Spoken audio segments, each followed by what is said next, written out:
Երբ հայրենիքի անվտանգության ծառայության սպաները մտան Կարեն Դեմիրճյանի տուն 1999 թվականի հոկտեմբերի 27-րդի երեկոյան,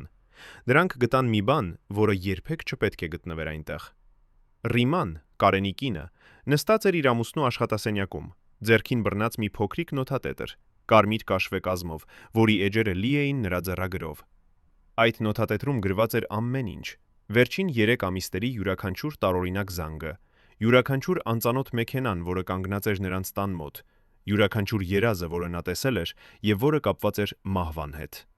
Բայց ամենաշոկայինը այն էր, որ վերջին էջում, գրված հոկտեմբերի 26-րդի ամսաթվով, կար մի նախադասություն, որը սառեցնում էր արյունը. «Վաղը նա չի վերադառնա տուն»։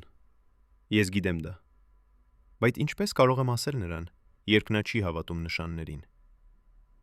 Ո՞վ էր այդ կինը, որը գիտեր իր ամուսնու ճակատագիրը, բայց չկարողացավ կանխել այն։ Ինչ նշաններ էր նա տեսել, որոնք մենք չգիտենք։ Եվ ամենակարևորը, ինչու այդ նոթատետրը անհետացավ պաշտոնական հետաքննությունից ընդամենը 3 օր անց։ Ռիմա Դեմիրճյանը երբեք չէր ուզել լինել հանրային դեմք։ Նա ծնվել էր Երևանում, սովորական ընտանիքում, որտեղ կանայք սովորեցնում էին իրենց դուստրերին լռել եւ աջակցել իրենց ամուսիններին։ Երբ նա ամուսնացավ Կարեն Դեմիրճյանի հետ, նա գիտեր, որ ընտրել է կյանք, որը միշտ կլինի երկրորդ պլանում։ Կարենը քաղաքական աստղ էր, մարդ ում անունը հայտնի էր ամբողջ խորհրդային միությունում։ Իսկ Ռիման եղավ այն կինը, ով միշտ սպասում էր տանը, ով երբեք չբողոքեց երկար բացակայությունների դեմ, ով ժպտում էր պաշտոնական ընդունելություններում եւ լռում էր, երբ քաղաքականությունը մտնում էր նրանց տուն։ Բայց ներսում, խորը ներսում, Ռիման ուներ մի ընդունակություն, որի մասին նա երբեք չխոսեց բարձրաձայն։ Նա տեսնում էր երազներ, ոչ սովորական երազներ, որոնք մոռանում ես առավոտյան, այլ այնպիսի տեսիլքներ, որոնք հետապնդում էին նրան օրերով, շաբաթներով, մինչև դրանք իրականություն դառնային։ Եվ 1999 թվականի ամռանը, երբ Կարենը վերադարձավ քաղաքականություն, դառնալով ազգային ժողովի նախագահ, Ռիման սկսեց տեսնել երազներ, որոնք լցված էին արյունով եւ մահով։ Առաջին անգամ նա տեսավ այդ երազը հունիսի 10-ին, հենց այն օրը, երբ Կարենը պաշտոնապես ընտրվեց ազգային ժողովի նախագահ։ Երազում նա կանգնած էր մի մեծ դահլիճում, որտեղ լույսը խավարվում էր եւ խավարվում, իսկ հատակը ծածկված էր կարմիր գորգով, որը դառնում էր ավելի ու ավելի մուգ, մինչև դառնում էր արյան գույնի։ Նա տեսավ Կարենին, ով նստած էր բարձր աթոռի վրա, իսկ նրա շուրջը կային մարդիկ, որոնց դեմքերը նա չէր տեսնում, բայց նրանց ձայները լսվում էին որպես շշուկներ, որոնք կրկնում էին. «Վերջն է մոտ, վերջն է մոտ»։ Ռիման արթնացավ քրտնած, սիրտը խփում էր այնքան ուժգնորեն, որ նա կարծես թե կմահանա։ Նա չասաց Կարենին այդ երազի մասին։ Ինչպես կարող էր ասել։ Նա գիտեր, որ Կարենը կծիծաղեր, կասեր, որ դա պարզապես սթրեսն է, անցումը նոր պաշտոնին, բայց Ռիման գիտեր, որ դա ավելին էր, դա նախազգուշացում էր։ Հետագա շաբաթներին երազները դարձան ավելի հաճախակի եւ ավելի մանրամասն։ Նա տեսավ կրակոցներ, լսեց աղաղակներ, զգաց մահվան հոտը, որը լցնում էր օդը։ Յուրաքանչյուր առավոտ նա արթնանում էր ավելի հոգնած, քան երեկոյան քնելուց հետո, եւ յուրաքանչյուր օր նա նայում էր Կարենին, փորձելով գտնել խոսքերը, որոնք կկարողանային նրան հասկացնել վտանգը։ Բայց ինչպես կարող էր նա ասել իր ամուսնուն, որ տեսել է նրա մահը երազում։ Ինչպես կարող էր նա խոսել նշանների մասին, երբ ողջ նրանց ամուսնական կյանքը կառուցված էր ռացիոնալության եւ տրամաբանության վրա։ Կարենը քաղաքական էր, մարդ, ով հավատում էր փաստերին եւ ապացույցներին, ոչ թե երազներին եւ նախազգացումներին։ Այնպես որ Ռիման լռեց։ Նա լռեց եւ սկսեց գրել այդ նոթատետրում, փորձելով գոնե այնտեղ պահել այն ամենը, ինչ տեսնում էր, այն ամենը, ինչ զգում էր, այն ամենը, ինչ վախենում էր կորցնել։ Օգոստոսի վերջին Ռիման նկատեց մի բան, որը ստիպեց նրան սկսել ավելի ուշադիր հետևել իրենց տան շուրջը տեղի ունեցող իրադարձություններին։ Մի անծանոթ մեքենա, մուգ գույնի, առանց համանանիշների, սկսեց հայտնվել նրանց փողոցում։ Նա չէր կանգնում ուղղակիորեն նրանց տան դիմաց, այլ մի փոքր հեռու, բայց միշտ այնպես, որ Ռիման կարողանար տեսնել այն իր պատուհանից։ Մեքենան գալիս էր երեկոյան, մնում էր մի քանի ժամ, հետո անհետանում էր։ Ռիման սկսեց գրանցել այդ այցելությունները իր նոթատետրում, նշելով ամսաթիվը, ժամը, մեքենայի գույնը։ Նա փորձեց ասել Կարենին, բայց նա միայն ուսերը թոթվեց եւ ասաց, որ դա հավանաբար անվտանգության ծառայության մարդիկ են, ովքեր հսկում են նրանց տունը։ Բայց Ռիման չհավատաց։ Նա տեսել էր այդ մարդկանց դեմքերը, երբ նրանք մի անգամ դուրս էին եկել մեքենայից, եւ այդ դեմքերը չէին նման պահապանների դեմքերին։ Դրանք դեմքեր էին, որոնք ուսումնասիրում էին, որոնք հաշվարկում էին, որոնք սպասում էին ճիշտ պահին։ Սեպտեմբերին Ռիման սկսեց ստանալ տարօրինակ հեռախոսազանգեր։ Զանգերը գալիս էին ուշ երեկոյան, երբ Կարենը դեռ աշխատանքում էր։ Երբ Ռիման պատասխանում էր, գծի մյուս ծայրում լռություն էր, միայն շնչառություն, որը լսվում էր հեռվից։ Հետո մի քանի վայրկյան անց գիծը կտրվում էր։ Առաջին անգամ Ռիման կարծեց, որ դա սխալ համար է։ Երկրորդ անգամ նա մտածեց, որ դա տեխնիկական խնդիր է, բայց երբ զանգերը դարձան ամենօրյա երևույթ, նա հասկացավ, որ ինչ-որ մեկը փորձում է նրան վախեցնել։ Նա սկսեց գրանցել այդ զանգերը նոթատետրում, նշելով ժամը և տևողությունը։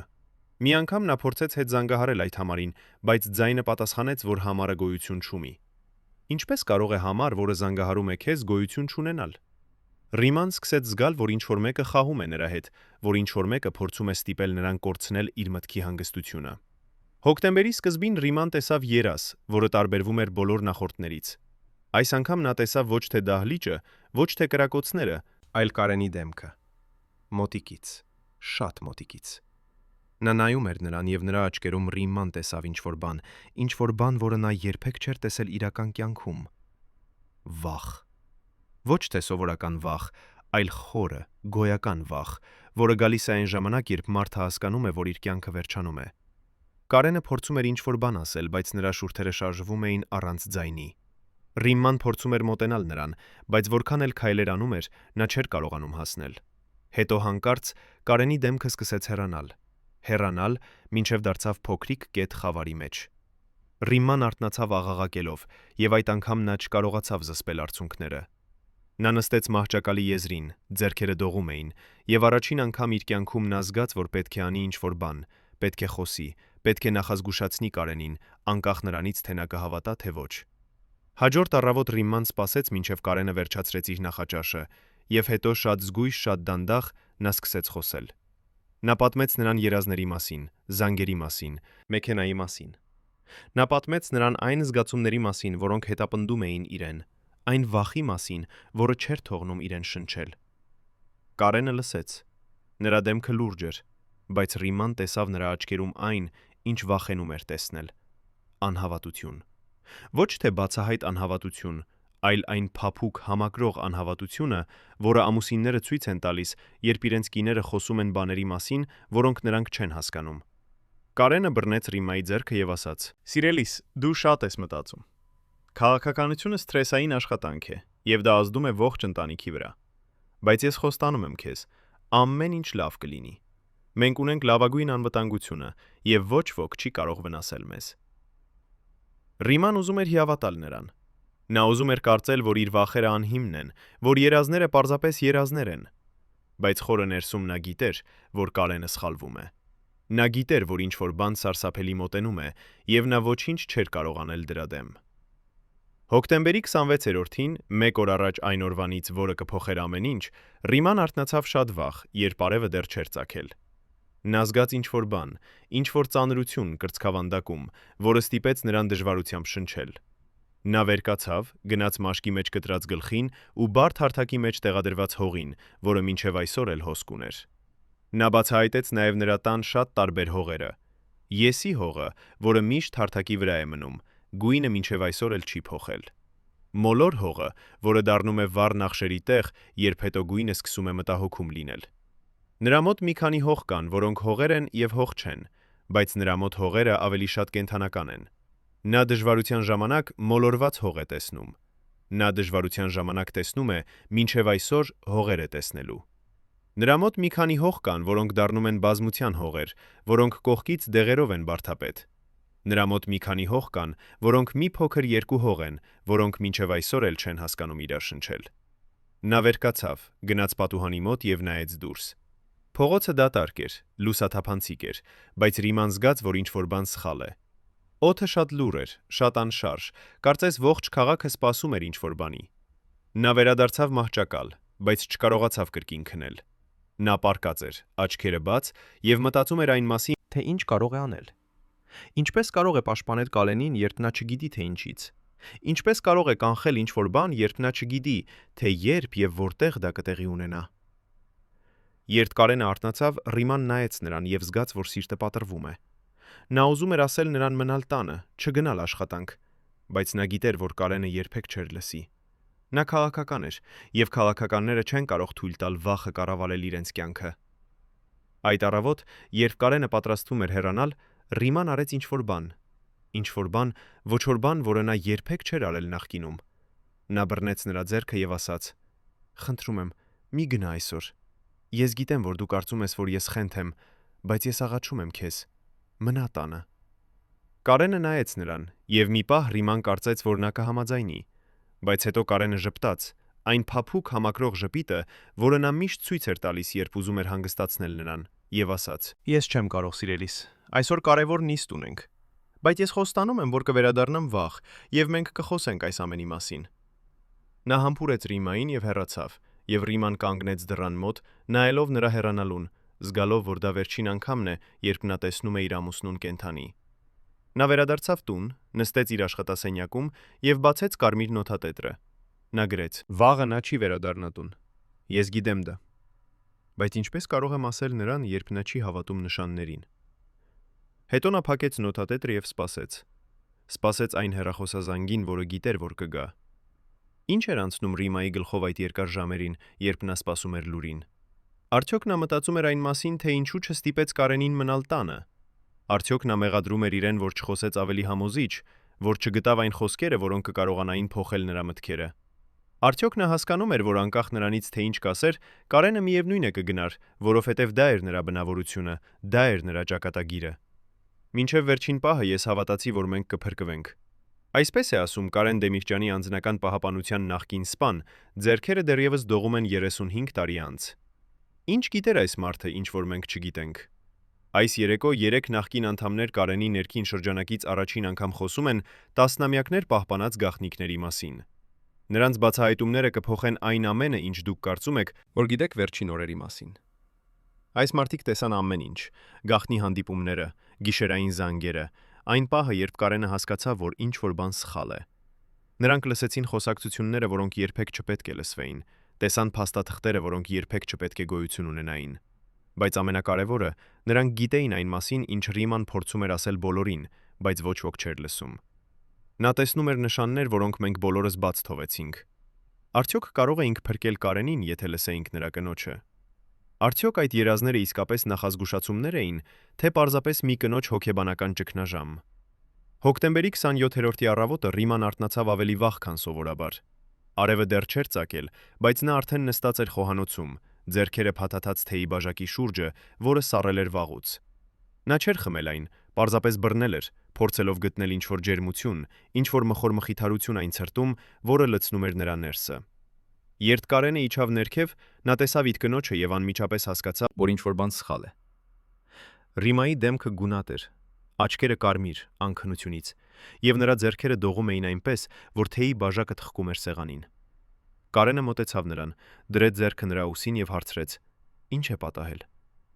Ռիման նայեց նրան, եւ այդ նայվածքում Կարենը տեսավ ինչ-որ բան, որը ստիպեց նրան անհանգստանալ։ Դա չէր սովորական անհանգստություն, դա էր խորը գոյական վախ, որը գալիս է այն ժամանակ, երբ մարդը գիտի, որ ինչ-որ սարսափելի բան պատրաստվում է տեղի ունենալ։ Ռիման բռնեց Կարենի ձեռքը եւ սկսեց խոսել։ Խոսքերը թափվում էին նրանից արագ, շփոթված։ Կարծես նա վախենում էր, որ եթե չասի ամեն ինչ հիմա, հենց հիմա, ապա երբեք չի ունենա այլ հնարավորություն։ Նա պատմեց նրան վերջին երազի մասին, այն երազի, որը տեսել էր անցած գիշեր։ Այս անգամ երազը տարբերվում էր բոլոր մյուսներից։ Նա տեսավ ազգային ժողովի դահլիճը, բայց դահլիճը լի էր մարդկանցով, որոնց դեմքերը ծածկված էին ստվերներով։ Կարենը նստած էր իր տեղում, նախագահի աթոռին, եւ նա խոսում էր, բայց նրա ձայնը չէր լսվում։ Հետո հանկարծ լույսերը մարեցին, եւ խավարի մեջ Ռիման լսեց ձայներ, բազմաթիվ ձայներ, որոնք աղաղակում էին, վազում էին, փախչում էին։ Նա փորձեց գտնել Կարենին այդ քաոսի մեջ, բայց որքան էլ փնտրեց, նա չկարողացավ տեսնել նրան։ Հետո երբ լույսերը կրկին վառվեցին, դահլիճը դատարկ էր, ամբողջովին դատարկ։ Միայն Կարենի աթոռը կանգնած էր այնտեղ, եւ աթոռի վրա կար մի բան, ինչ-որ բան կարմիր, ինչ-որ բան, որը Ռիման չէր ուզում ճանաչել, բայց գիտեր, թե ինչ է դա։ Կարենը լսեց այս ամենը եւ նրա դեմքը դարձավ ավելի լուրջ, ավելի մտահոգ։ Նա չծիծաղեց այս անգամ, չասաց, որ դա պարզապես սթրես է։ Փոխարենը նա նստեց Ռիմայի կողքին եւ ասաց ինչ-որ բան, որը Ռիման երբեք չէր սպասում լսել նրանից։ Նա ասաց. «Ես գիտեմ, որ դու անհանգստանում ես, եւ ես հասկանում եմ քո վախերը, բայց դու պետք է հասկանաս, որ ես չեմ կարող փախչել։ Ես ընտրվել եմ ժողովրդի կողմից, եւ ես պարտավոր եմ ծառայել նրանց, անկախ նրանից, թե ինչ վտանգներ կան։ Այդ խոսքերը պետք է մխիթարեին Ռիմային, պետք է ցույց տային նրա ամուսնու քաջությունը եւ նվիրվածությունը, բայց փոխարենը դրանք միայն խորացրին նրա վախը, որովհետև նա հասկացավ, որ Կարենը արդեն գիտեր։ Նա գիտեր, որ վտանգ կա։ Նա գիտեր, որ ինչ-որ բան սխալ է, բայց նա ընտրել էր գնալ այնուամենայնիվ։ Դա չէր անգիտության հարց, դա էր ընտրության հարց։ Եվ այդ ընտրությունը Ռիման գիտեր, կարող էր արժանալ նրա կյանքը։ Նախկին պահապանը, ով այժմ խոսում է մեզ հետ, հիշում է այդ առավոտը շատ լավ։ Նա ասում է, որ երբ Կարենը եկավ մեքենա, նրա դեմքը տարբերվում էր սովորակամից։ Սովորաբար Կարենը հանգիստ էր, վստահ, միշտ ժպտում էր եւ ողջունում էր իր պահապաններին, բայց այդ առավոտ նա լուռ էր, խորհրդածու, եւ նրա աչքերը, այդ աչքերը, որոնք միշտ լի էին կյանքով եւ էներգիայով, այժմ թվում էին հոգնած, շատ հոգնած։ Պահապանը հարցրեց, թե արդյոք ամեն ինչ կարգին է, եւ Կարենը պարզապես գլուխը թոթվեց եւ ասաց. «Ամեն ինչ կարգին է, պարզապես երկար գիշեր էր»։ Բայց պահապանը գիտեր, որ դա ճշմարտություն չէր։ Նա տեսել էր Կարենին բազմաթիվ երկար գիշերներից հետո, եւ նա երբեք չէր տեսել նրան այսպիսի։ Ինչ-որ բան փոխվել էր, ինչ-որ բան կոտրվել էր, եւ պահապանը զգաց, որ այդ օրը տարբեր է լինելու բոլոր մյուս օրերից։ Ճանապարհին դեպի ազգային ժողով Կարենը նստած էր մեքենայի հետևի նստատեղում եւ նայում էր պատուհանից։ Երևանը արթնանում էր, մարդիկ շտապում էին դեպի աշխատանք, երեխաները գնում էին դպրոց, կյանքը շարունակվում էր իր սովորական ռիթմով։ Բայց Կարենի համար այդ առավոտը ոչինչ սովորական չէր։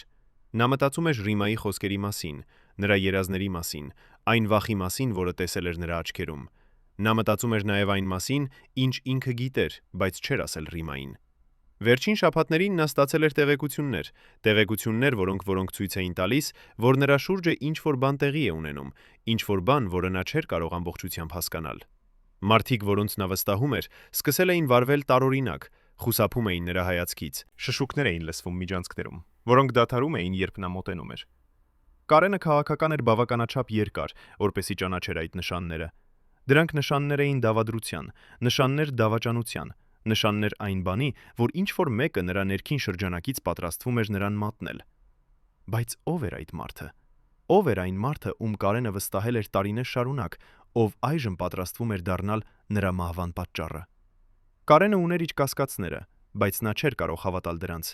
Ինչպես կարող էր նա հավատալ, որ մարդը, ում հետ նա կիսել էր այնքան շատ բան, ով եղել էր նրա ընկերը, նրա խորհրդականը, նրա համախոհողը, այժմ կարող էր լինել նրա թշնամին։ Բայց քաղաքականությունը դաժան խաղ է, եւ այդ խաղում ընկերությունը եւ հավատարմությունը հաճախ զոհաբերվում են իշխանության եւ փրկության անունով։ Կարենը գիտեր դա, նա տեսել էր դա բազմիցս իր կարիերայի ընթացքում, բայց նա երբեք չէր մտածել, որ դա կարող է պատահել իր հետ, որ նա կարող է դառնալ այդ դավաճանության զոհը։ Երբ մեքենան հասավ ազգային ժողովի շենքին, Կարենը մի պահ նստեց անշարժ, նայելով շենքի ճակատին։ Պահապանը բացեց դուռը եւ սպասեց, բայց Կարենը չշարժվեց։ Նա պարզապես նստած էր այնտեղ, ձեռքերը դրած ծնկների վրա, եւ նայում էր այն շենքին, որտեղ նա անցկացրել էր այնքան շատ ժամեր, որտեղ նա կայացրել էր այնքան շատ որոշումներ, որտեղ նա հավատացել էր, որ կարող է փոխել Հայաստանի ապագան։ Հետո, շատ դանդաղ, նա դուրս եկավ մեքենայից եւ սկսեց քայլել դեպի մուտքը։ Պահապանը հետևեց նրան, եւ նա հիշում է, որ այդ պահին զգաց ինչ-որ բան, ինչ-որ սառը զգացում, որը անցավ նրա ողնաշարով։ Դա էր վախի զգացումը։ Վախի, որը գալիս է այն ժամանակ, երբ դու գիտես, որ ինչ-որ սարսափելի բան պատրաստվում է տեղի ունենալ, բայց դու ոչինչ չես կարող անել դրա դեմ։ Մերսում, դահլիճում այլ падգամավորներն արդեն հավաքվել էին։ Կարենը մտավ, ողջունեց բոլորին եւ գնաց իր տեղը, նախագահի աթոռին։ Նա նստեց, դրեց իր փաստաթղթերը սեղանի վրա եւ նայեց դահլիճին։ Ամեն ինչ թվում էր նորմալ, սովորական, ոչինչ չէր ցույց տալիս, որ այդ օրը կդառնա Հայաստանի պատմության ամենաարյունալի օրերից մեկը։ Բայց Կարենը զգում էր այն։ Նա զգում էր այն լարվածությունը օդում, այն անտեսանելի սպառնալիքը, որը կախված էր դահլիճի վերևում, ինչպես մութ ամպ։ Նա նայեց շուրջը, փորձելով գտնել այն դեմքը, այն մարդուն, ով պատրաստվում էր նրան մատնել։ Բայց բոլոր դեմքերը թվում էին նույնը, բոլորը ժպտում էին, բոլորը ողջունում էին, եւ Կարենը չկարողացավ տարբերել ընկերոջը թշնամուց։ Նիստը սկսվեց ժամը 10 առավոտյան։ Կարենը բացեց միստը, ընթերցեց օրակարգը եւ քննարկումները սկսվեցին։ Ամեն ինչ ընթանում էր սովորականի պես։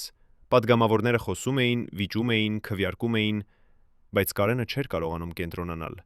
Նրա մտքերը շարունակում էին վերադառնալ Ռիմայի մոտ, նրա վերջին խոսքերի մոտ, այն աղաչանքի մոտ, որը տեսել էր նրա աչքերում։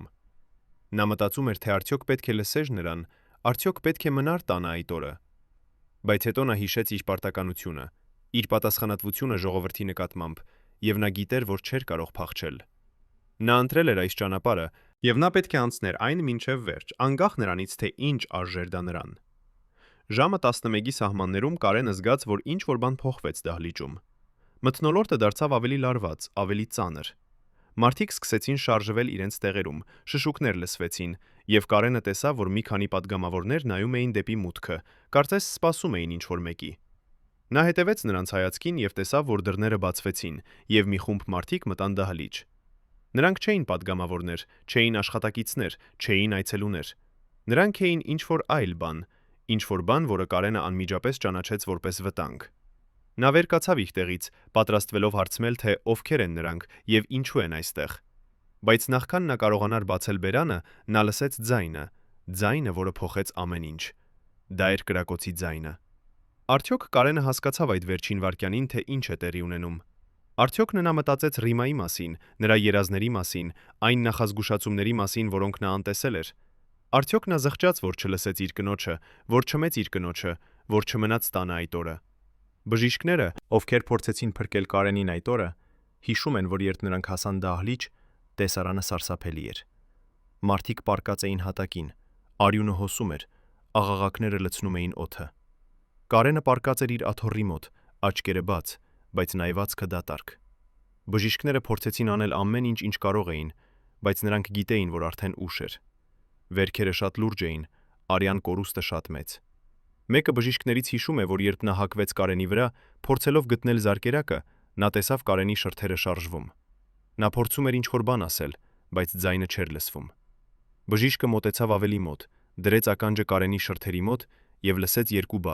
միայն երկու բառ, որոնք Կատարենը կարողացավ արտասանել, նախքան իր պատմությունը կավարտվեր։ Այդ բառերը էին. «Ասեք Ռիմային»։ Ինչու էին այդ վերջին խոսքերը նվիրված Ռիմային։ Ինչ էր ուզում ասել Կարենը իր կնոջը այդ վերջին պահին։ Արդյոք նա ուզում էր ներողություն խնդրել, որ չլսեց նրան։ Արդյոք նա ուզում էր ասել, որ նա սիրում էր նրան, որ նա միշտ սիրել էր նրան։ Թե արդյոք նա ուզում էր ասել ինչ-որ այլ բան, ինչ-որ գաղտնիք, ինչ-որ ճշմարտություն, որը նա չէր կարողացել բացահայտել իր կյանքում։ Պատկերացրեք, որ դուք եք այն 12 մարդկանցից մեկը, ովքեր գիտեին ամեն ինչ Կարեն Դեմիրճյանի մասին, յուրաքանչյուր բժշկական գաղտնիք, յուրաքանչյուր փախուստի պլան, յուրաքանչյուր թաքնված թունել Երևանի տակ։ Այժմ պատկերացրեք, որ պետք է ընտրեք, պահպանել ձեր հավատարմությունը, թե փրկել ձեր կյանքը։ 1999 թվականի հոկտեմբերի 22-ին այս մարդիկ կատարեցին ընտրություն, որը փոխեց Հայաստանի պատմությունը։ Ինչն ստիպեց նրանց դավաճանել իրենց գերագույն ղեկավարին։ Այս 12 հոգին չէին սովորական պահապաններ կամ օգնականներ։ Նրանք էին ներքին շրջանակը, մարդիկ, ովքեր մտնում էին այն սենյակները, որտեղ ուրիշներին արգելված էր մուտքը, ովքեր լսում էին այն խոսակցությունները, որոնք երբեք չպետք է լսվեին, ովքեր տեսնում էին այն թուղթը, որի վրա գրված էր ամենավտանգավոր գաղտնիքները։ Նրանցից յուրաքանչյուրը ստորագրել էր փաստաթուղթ, որտեղ գրված էր, որ լռությունը նրանց կյանքի գինն է։ Բայց հոկտեմբերի 27-ից հետո, երբ արյունը դեռ չէր չորացել ազգային ժողովի հատակին, այս 12 հոգուց 9 անհետացան։ Ոմանք հեռացան երկրից, ոմանք փոխեցին իրենց անունները, ոմանք պարզապես դադարեցին գոյություն ունենալ։ Մնացին միայն 3-ը, եւ նրանք պահպանեցին լռությունը 35 տարի, մինչև հիմա։ Նրանցից մեկը, որին մենք կանվանենք Արամ, որովհետև նա դեռ վախենում է իր իսկական անունը բացահայտել, հիշում է այն գիշերը, երբ Կարենը կանչեց նրան իր անձնական աշխատասենյակ։ Դա էր հոկտեմբերի 15-րդը, 12 օր առաջ այն օրվանից, որը կփոխեր ամեն ինչ։ Արամը մտավ սենյակ եւ անմիջապես զգաց, որ ինչ-որ բան սխալ է։ Կարենը նստած էր իր գրասեղանանի ետևում, բայց նա չէր նայում Արամին։ Փոխարենը նա նայում էր պատուհանից, ձեռքերը փաթաթված կրծքի վրա, եւ նրա դեմքը, այդ դեմքը, որը միշտ լի էր վստահությամբ եւ ուժով, այժմ թվում էր հոգնած, անչափ հոգնած։ Արամը սպասեց, բայց Կարենը չխոսեց։ Նա պարզապես շարունակեց նայել պատուհանից, կարծես փորձում էր գտնել ինչ-որ պատասխան այնտեղ, արտաքին աշխարհում, որը շարունակում էր իր սովորական կյանքը, անտեղյակ այն փոթորկից, որը պատրաստվում էր ընկնել։ Վերջապես երկար լռությունից հետո Կարենը խոսեց. Եվ նրա ձայնը, այդ ձայնը, որը միշտ հնչում էր ուժեղ եւ վճռական, այժմ թվում էր կոտրված, անվստահ։ Նա ասաց. «Արամ, ես ուզում եմ քեզ հարցնել ինչ-որ բան, եւ ես ուզում եմ, որ դու պատասխանես ինձ ազնվորեն։ Եթե մի օր շատ մոտ ապագայում քեզ ստիպեն ընտրել իմ եւ քո սեփական կյանքի միջև, դու ինչ կընտրես»։ Արամը սառեց։ Նա չէր սպասում այդպիսի հարցի, եւ նա չգիտեր, թե ինչպես պատասխանել։ Նա նայեց Կարենին, փորձելով հասկանալ, թե ինչու է նա հարցնում այդպիսի բան, բայց Կարենի դեմքը անընթեռնելի էր։ Արամը բացեց բերանը, փակեց այն, հետո կրկին բացեց եւ վերջապես ասաց այն միակ բանը, որը կարող էր ասել. Ես կընտրեի ձեզ, պարոն Դեմիրճյան։ Միշտ։ Կարենը շրջվեց եւ նայեց նրան։ Եվ Արամը տեսավ նրա աչքերում ինչ-որ բան, որը նա երբեք չէր տեսել նախկինում։ Դա էր տխրություն, խորը, անբուժելի տխրություն, որը գալիս է այն ժամանակ, երբ մարդը գիտի, որ նա դավաճանված է, բայց չի կարող ապացուցել այն։ Կարենը ժպտաց, բայց այդ ժպիտը չհասավ նրա աչքերին։ Նա ասաց. «Ես գիտեմ, որ դու հավատում ես դրան, Արամ, բայց երբ ժամանակը գա, երբ դու կանգնած լինես այն ընտրության առաջ, դու կտեսնես, որ հավատարմությունը շատ թանկ գին ունի, եւ ոչ բոլորը պատրաստ են վճարել այդ գինը»։ Հետո նա դարձավ դեպի իր գրասեղանը, բացեց դարակը եւ հանեց մի փոքրիկ ծրար, փաթաթված շագանակագույն թղթի մեջ։ Նա տվեց այն Արամին եւ ասաց. «Եթե ինձ հետ ինչ-որ բան պատահի, եթե իմ պատմությունը ավարտվի անսպասելիորեն, ես ուզում եմ, որ դու տաս այս ծրարը Ռիմմային։ Ոչ ոքի ուրիշին, միայն նրան։ Դու խոստանում ես»։ Արամը վերցրեց ծրարը, զգալով դրա ծանրությունը իր ձեռքում, եւ գլուխը թոթվեց։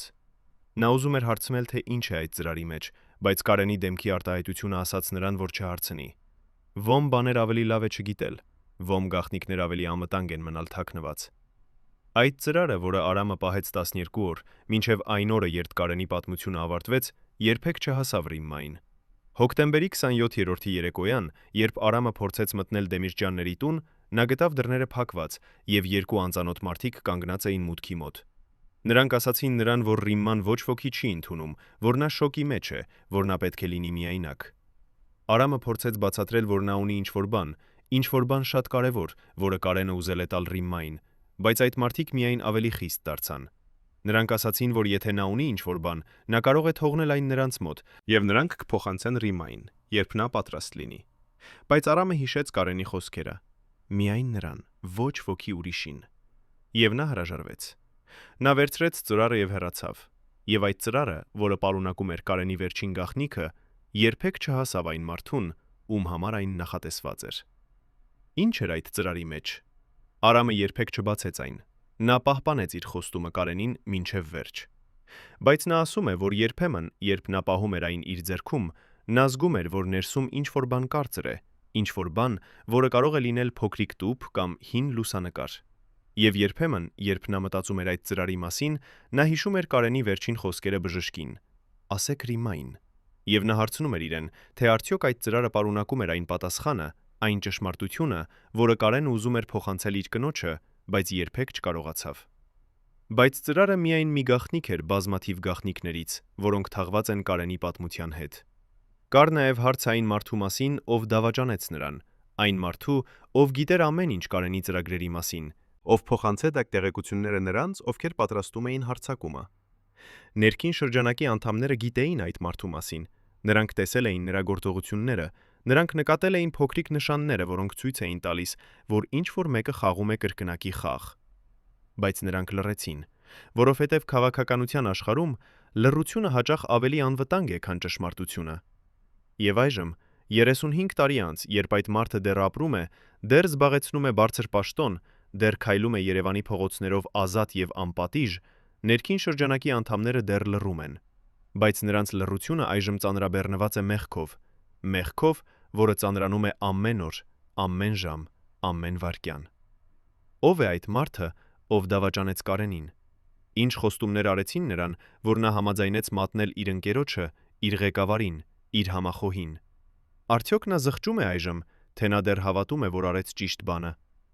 Ռիմման այդ բոլոր օրերին, շաբաթներին, ամիսներին, որոնք հետևեցին Կարենի մահվան, ապրում էր իր սեփական դժոխքում։ Նա չէր լացում հանրային տեղերում, չէր աղաղակում, չէր ցույց տալիս իր ցավը աշխարհին։ Փոխարենը նա փակվեց իր տան մեջ, մերժեց տեսնել այցելուներին եւ անցկացրեց իր օրերը նստելով Կարենի աշխատասենյակում, շրջապատված նրա գրքերով, նրա փաստաթղթերով, նրա հոտով, որը դեռ մնում էր օդում։ Մարդիկ, ովքեր տեսան նրան այդ ժամանակ, ասում են, որ նա դարձել էր ուրվական։ Կարծես նրա մարմինը դեռ այստեղ էր, բայց նրա հոգին արդեն հեռացել էր, հետևելով Կարենին այն տեղը, որտեղ նա գնացել էր։ Բայց Ռիման չմեռավ։ Նա շարունակեց ապրել, շարունակեց շնչել, շարունակեց արթնանալ ամեն առավոտ եւ հիշել, որ Կարենը այլևս չէր վերադառնա տուն։ Բժիշկները, ովքեր այցելեցին Ռիմային այդ առաջին շաբաթներին, անհանգստացան նրա առողջության համար։ Նա չէր ուտում, չէր քնում, չէր խոսում։ Նրա ծանրությունը նվազում էր ամեն օր, նրա դեմքը դառնում էր ավելի գունատ, ավելի խորացած, եւ նրա աչքերը, այդ աչքերը, որոնք մի ժամանակ լի էին կյանքով եւ սիրով, այժմ թվում էին դատարկ, անհոգ։ Բժիշկները տվեցին նրան դեղեր, որոնք պետք է օգնեին նրան քնել, դեղեր, որոնք պետք է նվազեցնեին նրա անհանգստությունը, դեղեր, որոնք պետք է վերադարձնեին նրան կյանքին։ Բայց Ռիման չէր ուզում վերադառնալ կյանքին։ Նա ուզում էր մնալ այնտեղ, այդ մութ տեղում, որտեղ նա կարող էր լինել Կարենի հետ, որտեղ նա կարող էր լսել նրա ձայնը, զգալ նրա ներկայությունը, հավատալ, որ նա դեռ այստեղ է, ինչ որտեղ, սպասում նրան։ Բայց կար մի բան, որը Ռիման չէր կարող անտեսել։ Մի բան, որը շարունակում էր հետապնդել նրան, նույնիսկ այդ խավարի մեջ։ Դա էր հարցը. ինչու։ Ինչու Կարենը պետք է մեռներ։ Ինչու նրա պատմությունը պետք է ավարտվեր այդպես, այդքան արյունոտ, այդքան դաժան։ Ռիման գիտեր, որ Կարենը քաղաքական էր, եւ քաղաքականները միշտ ապրում են վտանգի մեջ։ Բայց դա տարբեր էր։ Դա չէր սովորական քաղաքական սպանություն, դա էր ինչ-որ ավելին, ինչ-որ ավելի խորը, ավելի մութ։ Եվ Ռիման, նստելով Կարենի աշխատասենյակում, շրջապատված նրա գաղտնիքներով, սկսեց փնտրել պատասխանները։ Նա սկսեց կարդալ նրա նոթատետրերը, նրա նամակները, նրա փաստաթղթերը։ Նա սկսեց խոսել մարդկանց հետ, մարդկանց, ովքեր գիտեին Կարենին, ովքեր աշխատել էին նրա հետ, ովքեր սիրել էին նրան։ Եվ դանդաղ, շատ դանդաղ, նա սկսեց տեսնել նմուշը։ Սկսեց հասկալ, որ Կարենի մահը չէր պատահական, այլ մասն էր ավելի մեծ պլանի։ Պլանի, որը սկսվել էր շատ ավելի վաղ, քան ոք կարող էր պատկերացնել։ Ռիման գտավ ինչ-որ բան, որը փոխեց նրա ողջ ըմբռնումը այն մասին, թե ինչ էր տեղի ունեցել։ Դա էր մի փոքրիկ նոթատետր, թաքնված Կարենի գրասեղանի գաղտնի դարակում։ Նոթատետր, որը Կարենը պահել էր վերջին 6 ամիսները։ Այդ նոթատետրում Կարենը գրել էր ամեն ինչ՝ յուրաքանչյուր տարօրինակ հանդիպումը, յուրաքանչյուր կակասկածելի զանգը, յուրաքանչյուր մարդուն, ում նա չէր վստահում։ Եվ այդ նոթատետրի վերջին էջում, գրված հոկտեմբերի 26-րդի ամսաթվով, 1 օր առաջ նրա մահվան, Կարենը գրել էր մի անուն։ Միայն մի անուն, առանց որևէ բացատրության, առանց որևէ մեկնաբանության։ Բայց այդ անունը բավական էր։ Այդ անունը պատասխանում էր բոլոր հարցերին, բացատրում էր բոլոր գաղտնիքները,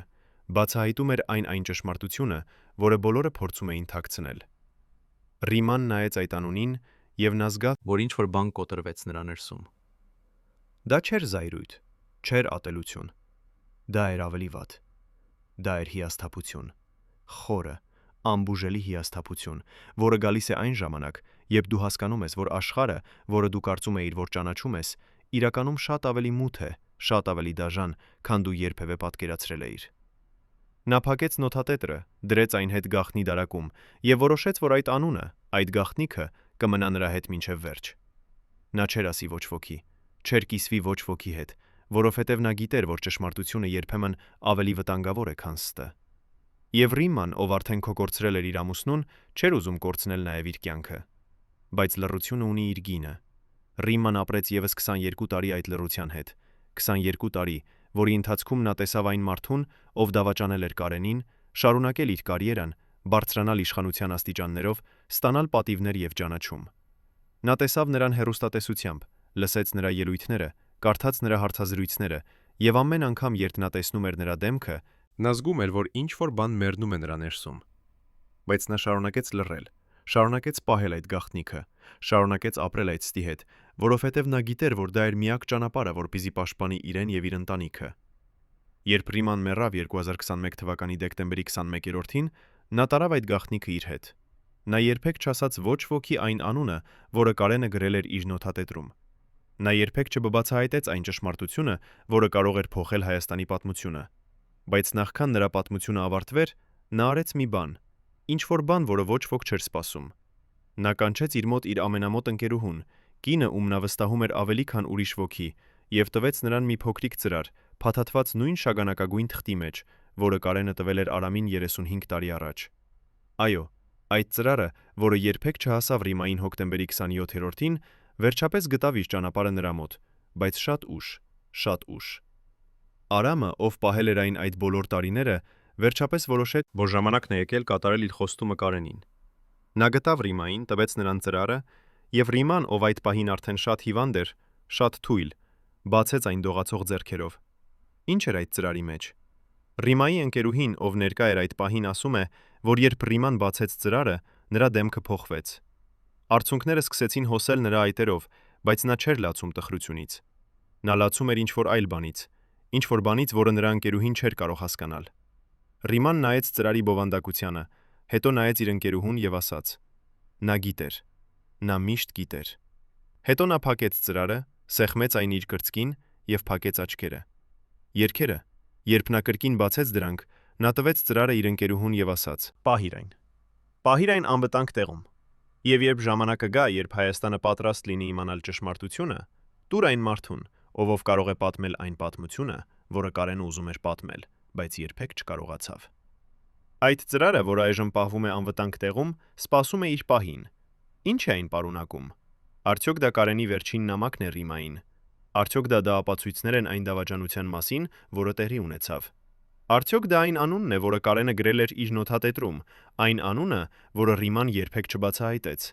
Թե արդյոք դա ինչ-որ այլ բան է, ինչ-որ ավելի խորը, ավելի անձնական, ինչ-որ բան, որը միայն Կարենը եւ Ռիման կարող էին հասկանալ։ Առաջին անգամ 35 տարվա ընթացքում այն մարդը, ով պատասխանատու էր Կարեն Դեմիրճյանի անձնական անվտանգության համար, համաձայնում է խոսել տեսախցիկների առաջ։ Այն, ինչ նա մեզ պատմում է վերջին շաբաթների մասին, կշրջի այն ամենը, ինչ դուք կարծում եք, որ գիտեք։ Անձնական խոսակցություններից Նիկոլայի եւ Ռիմայի միջև, մինչև հուսահատ փախուստի պլաններ, մինչև այն պահը, երբ նրանք հասկացան, որ ամեն ինչ ավարտված է։ Բացառիկ վկայություն, որը դες կպահի շնչախեղդ վիճակում։ Այս մարդը տեսել է այն փաստաթղթերը, որոնք երբեք չպետք է գոյություն ունենային։ Լսել է այն խոսակցությունները, որոնք երբեք չպետք է լսվեին։ Նա գիտեր այն մասին, ինչ Ռիման փորձում էր ասել բոլորին, բայց ոչ ոք չլսեց։ Նա տեսավ նշանները, որոնք մենք բոլորս բաց թողեցինք։ Նա հիշում է վերջին առավոտը, երբ Կարենը դուրս եկավ տնից, եւ Ռիման կանգնած էր դռան մոտ, արցունքներով աչքերում, գիտենալով, որ դա վերջին անգամն է։ Ինչպես կարող էր մի կին տեսնել իր ամուսնու մահը երազում։ Ինչպես կարող էր նա իմանալ ճիշտ ամսաթիվը, ճիշտ տեղը, ճիշտ ժամը։ Արդյոք դա իսկապես նախազգուշացում էր, թե ինչ-որ ավելի խորը, ավելի մութ։ Պահապանը, որին մենք կամանենք Վահան, հիշում է հոկտեմբերի 27-րդի առավոտը այնպես, կարծես դա երեկ էր։ Նա արթնացավ շատ վաղ, երբ արևը դեռ չէր ծագել, եւ անմիջապես զգաց, որ ինչ-որ բան սխալ է։ Օդը շատ լուռ էր, շատ ծանր, կարծես ողջ քաղաքը սպասում էր ինչ-որ բանի։ Նա հագնվեց, վերցրեց իր զենքը եւ գնաց դեպի Դեմիրճյանների տուն։ Երբ նա հասավ, նա տեսավ Ռիմային կանգնած պատուհանի մոտ, նայելով դուրս, եւ նույնիսկ հեռվից նա կարող էր տեսնել, որ նրա դեմքը գունատ է, նրա ձեռքերը սեղմված են կրծքին, կարծես նա փորձում է պահել ինչ-որ բան ներսում, ինչ-որ բան, որը փորձում է դուրս գալ։ Վահանը մտավ տուն եւ Ռիման անմիջապես դարձավ դեպի նրան։ Նրա աչքերը կարմիր էին, լի արցունքներով, եւ նա բացեց բերանը, կարծես ուզում էր ինչ-որ բան ասել, բայց խոսքերը չեկան։ Փոխարենը նա պարզապես թոթվեց գլուխը դեպի վեր, դեպի երկրորդ հարկը, որտեղ Կարենը դեռ քնում էր, եւ Վահանը հասկացավ։ Նա հասկացավ, որ Ռիման գիտեր, որ այսօր տարբեր է լինելու բոլոր մյուս օրերից, որ այսօր ինչ-որ բան սարսափելի պատրաստվում է տեղի ունենալ։ Վահանը բարձրացավ երկրորդ հարկ եւ մտավ Կարենի ննջասենյակ։ Կարենը արդեն արթուն էր, նստած մահճակալի եզրին, ձեռքերը դրած գլխին, եւ նա թվում էր այնպես հոգնած, այնպես ծանրաբեռնված, կարծես նա չէր քնել ամբողջ գիշեր։ Երբ նա տեսավ Վահանին, նա ժպտաց, բայց այդ ժպիտը չհասավ նրա աչքերին։ Նա ասաց. «Վահան, ես գիտեմ, որ դու անհանգստանում ես, եւ ես գնահատում եմ քո հոգատարությունը, բայց ես ուզում եմ, որ դու հասկանաս ինչ-որ բան։ Ինչ էլ որ պատահի այսօր, դու չես կարող փոխել այն։ Դա արդեն գրված է, դա արդեն որոշված է։ Միակ բանը, որ դու կարող ես անել, դա է պաշտպանել Ռիմային։ Եթե ինձ հետ ինչ-որ բան պատահի, խոստացիր ինձ, որ դու կպաշտպանես նրան, որ դու կհոգաս նրա մասին, որ դու չես թողնի նրան միայնակ»։ Վահանը զարմացավ այդ խոսքերից։ Ինչու էր Կարենը խոսում այսպես, կարծես նա գիտեր, որ իր պատմությունը պատրաստվում է ավարտվել։ Բայց նա չհարցրեց։ Փոխարենը նա պարզապես գլուխը թոթվեց եւ ասաց. Ես խոստանում եմ։ Ճանապարհին դեպի ազգային ժողով մեքենայում լռություն էր։ Կարենը նստած էր հետևի նստատեղում, նայում էր պատուհանից, եւ նրա դեմքը անընթեռնելի էր։ Վահանը նստած էր առջևում, վարորդի կողքին, եւ նա շարունակ նայում էր հետևի հայելուց, ստուգելով թե արդյոք ինչ որ մեկը հետևում է նրանց։ Բայց փողոցները դատարկ էին, հանգիստ էին, եւ ոչինչ չէր ցույց տալիս, որ վտանգ կա։ Երբ նրանք հասան ազգային ժողովի շենքին, Վահանը դուրս եկավ մեքենայից եւ նայեց շուրջը։ Ամեն ինչ թվում էր նորմալ։ Պահապանները կանգնած էին իրենց տեղերում, աշխատակիցները մտնում էին շենք, կյանքը շարունակվում էր իր սովորական ռիթմով։ Բայց Վահանը չէր կարող ազատվել այն զգացումից, որ ինչ որ բան սխալ է, որ ինչ որ բան թաքնված է այդ նորմալության ետևում, ինչ որ բան մութ եւ վտանգավոր։ Կարենը դուրս եկավ մեքենայից եւ սկսեց քայլել դեպի մուտքը։ Վահանը հետևեց նրան, ձեռքը միշտ մոտ իր զենքին, աչքերը միշտ շարժվում, ստուգելով յուրաքանչյուր անկյունը, յուրաքանչյուր ստվերը։ Նրանք մտան շենք, բարձրացան աստիճաններով եւ հասան դահլիճին։ Կարենը դադարեց դռան մոտ, Դարձավ դեպի Վահանը եւ ասաց. Շնորհակալություն Վահան։ Շնորհակալություն այն ամենի համար, ինչ դու արել ես ինձ համար, իմ ընտանիքի համար։ Դու եղել ես ավելին, քան պահապան։ Դու եղել ես ընկեր, եղբայր։ Եվ ես ուզում եմ, որ դու գիտես, որ ես երբեք չեմ մոռանա քո հավատարմությունը։ Հետո նա դարձավ եւ մտավ դահլիճ, եւ Վահանը մնաց կանգնած դռան մոտ, զգալով, որ ինչ որ բան շատ սխալ է, բայց չգիտենալով թե ինչ անել դրա դեմ։ Ներսում դահլիճում նիստը սկսվեց սովորականի պես։ Պատգամավորները նստեցին իրենց տեղերում, Կարենը բացեց նիստը եւ քննարկումները սկսվեցին։ Վահանը կանգնած էր դռան մոտ, նայելով դահլիճին, եւ նա նկատեց ինչ որ բան, որը ստիպեց նրա սիրտը սկսել ավելի արագ բաբախել։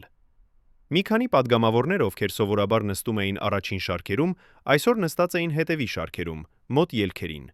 Եվ նրանց դեմքերը, այդ դեմքերը, որոնք սովորաբար հանգիստ էին, վստահ էին, այժմ թվում էին լարված, անհանգիստ, կարծես նրանք սպասում էին ինչ որ բանի։ Վահանը ուզում էր մտնել դահլիճ, ուզում էր մոտենալ Կարենին, ուզում էր նախազգուշացնել նրան, բայց նա գիտեր, որ չէր կարող։ Նա պահապան էր, եւ պահապանները չեն կարող խանգարել նիստերին, չեն կարող մտնել քաղաքականության մեջ։ Այնպես որ նա մնաց կանգնած դռան մոտ, ձեռքերը սեղմված բռունցքների մեջ, եւ սպասեց։ Ժամը 11:35 րոպեին Վահանը լսեց ձայներ միջանցքում։ Նա դարձավ եւ տեսավ մի խումբ մարդիկ, որոնք մոտենում էին դահլիճին։ Նրանք չէին պատգամավորներ, չէին աշխատակիցներ, նրանք էին ինչ որ այլ բան։ Նրանք հագած էին սև հագուստներ, նրանց դեմքերը ծածկված էին դիմակներով, եւ նրանց ձեռքերում էին զենքեր, ավտոմատ զենքեր, որոնք փայլում էին միջանցքի լույսերի տակ։ Վահանը անմիջապես հասկացավ, թե ինչ է տեղի ունենում։ Նա հասավ իր զենքին, բայց նախքան նա կարողանար հանել այն, նա զգաց ինչ որ բան կարծր իր գլխի հետևում եւ ամեն ինչ մթնեց։ Երբ նա կրկին արթնացավ, նա պառկած էր հատակին, գլուխը ցավում էր եւ նա լսում էր ձայներ, սարսափելի ձայներ, որոնք լցնում էին օդը։ Կրակոցներ, աղաղակներ, վազքի ձայներ։ Նա փորձեց վեր կենալ, բայց նրա մարմինը չէր հնազանդվում։ Նա կարողացավ միայն շրջել գլուխը եւ նայել դահլիճի դռան ուղղությամբ։ Դռները բաց էին, եւ նա կարող էր տեսնել ներսում, կարող էր տեսնել այն քաոսը, այն արյունոտ տեսարանը, որը տեղի էր ունենում այնտեղ։ Մարդիկ պառկած էին հատակին, ոմանք անշարժ, ոմանք դողում էին, ոմանք փորձում էին սողալ դեպի ելքերը։ Արյունը հոսում էր, ծածկում էր հատակը, պատերը, աթոռները։ Եվ կենտրոնում, նախագահի աթոռի մոտ, Վահանը տեսավ Կարենին։ Նա պառկած էր իր աթոռի մոտ, մարմինը անշարժ, աչքերը բաց, բայց նայվածքը դատարկ։ Վահանը փորձեց աղաղակել, փորձեց կանչել Կարենի անունը, բայց նրա ձայնը չէր լսվում այդ քաոսի մեջ։ Նա տեսավ, որ բժիշկները վազում են դեպի Կարենը, տեսավ, որ նրանք փորձում են անել ինչ-որ բան, բայց նա գիտեր, որ արդեն ուշ է։ Նա տեսավ Կարենի շրթերը շարժվում, տեսավ, որ նա փորձում է ինչ-որ բան ասել, եւ նա ուզում էր լսել այդ վերջին խոսքերը, ուզում էր իմանալ, թե ինչ էր Կարենը ուզում ասել իր վերջին պահին, բայց նա չէր կարող լսել, չէր կարող շարժվել, չէր կարող անել ոչինչ, բացի նայելուց, ինչպես նրա ընկերը, նրա ղեկավարը, նրա եղբայրը հեռանում էր այս աշխարհից։ Երբ ամեն ինչ ավարտվեց, երբ կրակոցները դադարեցին, երբ հարձակվողները հեռացան, Վահանը վերջապես կարողացավ վեր կենալ։ Նա սողաց դեպի դահլիճ, մտավ ներս, եւ այն, ինչ նա տեսավ այնտեղ, հետապնդեց նրան մնացած կյանքի ընթացքում։ Մարդիկ պառկած էին ամենուր, ոմանք արդեն հեռացել էին, Ոմանք դեռ պայքարում էին կյանքի համար, ոմանք պարզապես նստած էին շոկի մեջ, անկարող հասկանալու, թե ինչ էր տեղի ունեցել։ Վահանը քայլեց դեպի Կարենը, ծնրադրեց նրա կողքին եւ նայեց նրա դեմքին։ Կարենի աչքերը դեռ բաց էին, բայց նրանց մեջ այլևս կյանք չկար։ Վահանը փակեց դրանք իր ձեռքով եւ հետո նա արեց ինչ-որ բան, որը նա երբեք չէր արել նախկինում։ Նա լաց եղավ այն մարդու համար, ում նա չկարողացավ պաշտպանել, այն ընկերոջ համար, ում նա կորցրեց, այն եղբոր համար, ում նա երբեք չէր տեսնի կրկին։ Բայց Վահանը չմոռացավ իր խոստումը Կարենին։ Երբ նա վերջապես կարողացավ հեռանալ դահլիճից, երբ նա վերջապես կարողացավ գտնել ուժը շարժվելու, նա գնաց ուղղակի դեպի Դեմիրճյանների տուն։ Նա պետք է տեսներ Ռիմային, պետք է ասեր նրան, թե ինչ էր տեղի ունեցել։ Պետք է լիներ այնտեղ նրա համար, ինչպես Կարենը խնդրել էր նրան։ Երբ նա հասավ տուն, նա տեսավ, որ դուռը բաց է, եւ երկու անծանոթ մարդիկ կանգնած են մուտքի մոտ։ Նրանք փորձեցին կանգնեցնել նրան, բայց Վահանը հրեց նրանց մի կողմ եւ վազեց ներս։ Նա գտավ Ռիմային նստած Կարենի աշխատասենյակում, նույն տեղում, որտեղ նա նստած էր այդ առավոտ, երբ Վահանը եկավ։ Բայց այժմ նրա դեմքը տարբեր էր։ Դա այլևս վախի դեմք չէր, դա էր ընդունման դեմք, որը գիտեր, որ վատագույնը արդեն տեղի է ունեցել, եւ այժմ մնում է միայն ապրել այդ ճշմարտության հետ։ Վահանը մոտեցավ Ռիմային եւ ծնրադրեց նրա առաջ։ Նա ուզում էր ասել նրան, թե որքան ցավում է։ Ուզում էր ասել, որ նա փորձեց պաշտպանել Կարենին, բայց չկարողացավ։ Ուզում էր ասել, որ նա երբեք չի մոռանա իր խոստումը։ Բայց նախքան նա կարողանար բացել բերանը, Ռիման դրեց ձեռքը նրա ուսին եւ ասաց. «Ես գիտեմ, Վահան։ Ես գիտեմ, որ դու արել ես ամեն ինչ, ինչ կարող էիր։ Եվ ես գիտեմ, որ Կարենը հպարտ կլիներ քեզանով։ Բայց այժմ ես ուզում եմ, որ դու անես ինչ-որ բան ինձ համար։ Ես ուզում եմ, որ դու գնաս, որ դու հեռանաս այստեղից, որ դու փրկես քո կյանքը, որովհետև նրանք, ովքեր արեցին սա, նրանք չեն դադարի։ Նրանք կգան բոլորի համար, ովքեր գիտեն ճշմարտությունը, բոլորի համար, ովքեր կարող են խոսել։ Եվ ես չեմ ուզում, որ դու դառնաս հաջորդ զոհը»։ Վահանը ուզում էր հերքել, ուզում էր ասել, որ նա երբեք չի լքի նրան, բայց նա տեսավ Ռիմայի աչքերում այն վճռականությունը, եւ նա հասկացավ, որ նա չունի ընտրություն։ Նա գլուխը թոթվեց, վեր կացավ եւ հեռացավ տանելով իր հետ այն մեղքը, որը հետապնդեց նրան մնացած կյանքի ընթացքում։ Օրերը, որոնք հետևեցին Կարենի մահվան, եղան Հայաստանի պատմության ամենամութ օրերից։ Երկիրը ընկավ շոկի մեջ։ Մարդիկ չէին կարող հավատալ, որ այդպիսի բան կարող էր տեղի ունենալ նրանց երկրում, նրանց խորհրդարանում։ Հարցեր բարձրացան, պահանջներ արվեցին, բայց պատասխաններ չեկան։ Պաշտոնական տարբերակը խոսում էր ահաբեկչության մասին, խոսում էր խենթ մարդկանց մասին, ովքեր ուզում էին անկայունություն ստեղծել երկրում։ Բայց շատերը չհավատացին այդ պատմությանը։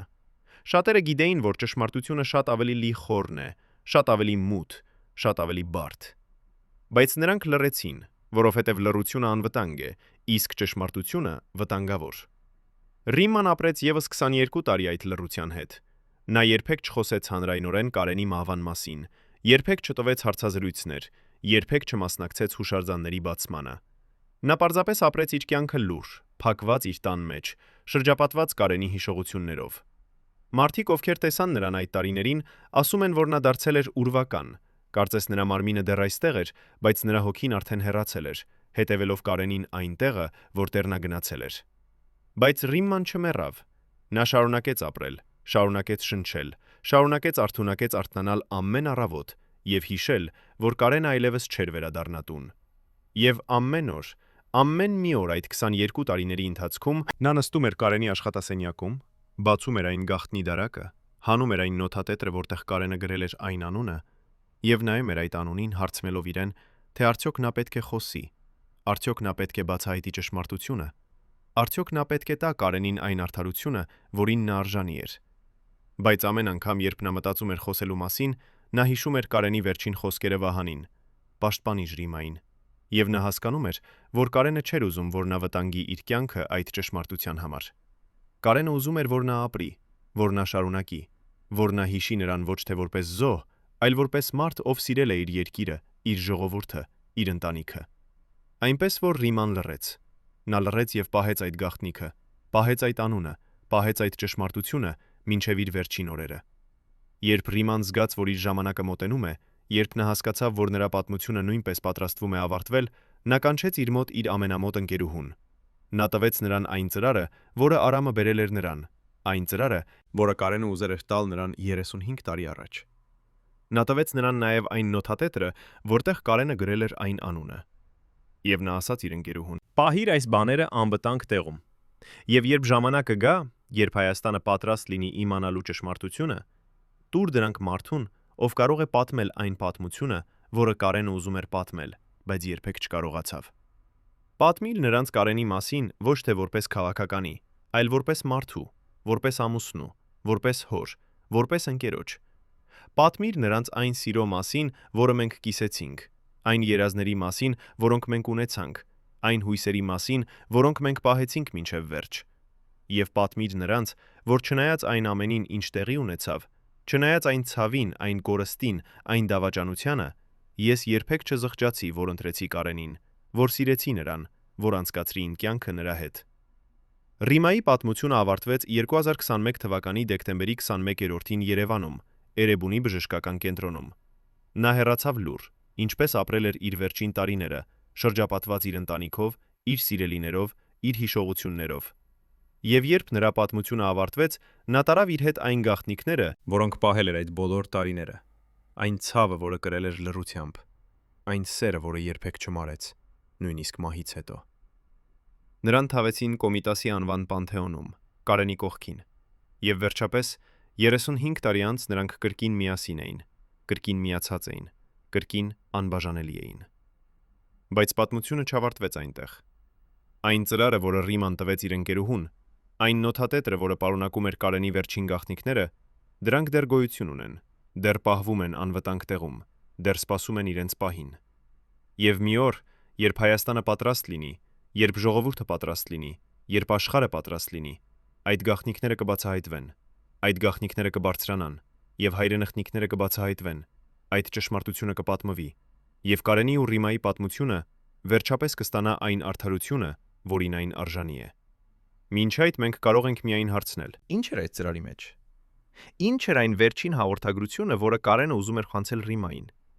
Ինչ էր այն անունը, որը նա գրել էր իր նոթատետրում։ Այն անունը, որը կարող էր փոխել Հայաստանի պատմությունը։ Արդյոք մենք երբևէ կիմանանք ճշմարտությունը, թե այն կմնա թաղված հավերժ, ինչպես Կարենը եւ Ռիման թաղված են Կոմիտասի Պանթեոնում։ Արդյոք արդարությունը երբևէ կգա, թե այն կմնա միայն երազ, միայն հույս, միայն աղոթք։ Հարգելի հեռուստադիտողներ, եթե դուք հետևել եք այս ողբերգական պատմության ըմությանը մինչև վերջ, գրեք մեկնաբանություններում, թե որ քաղաքից եք։ Մեզ համար կարևոր է իմանալ, թե որտեղ է Կարեն Դեմիշճյանը դեռ հիշվում։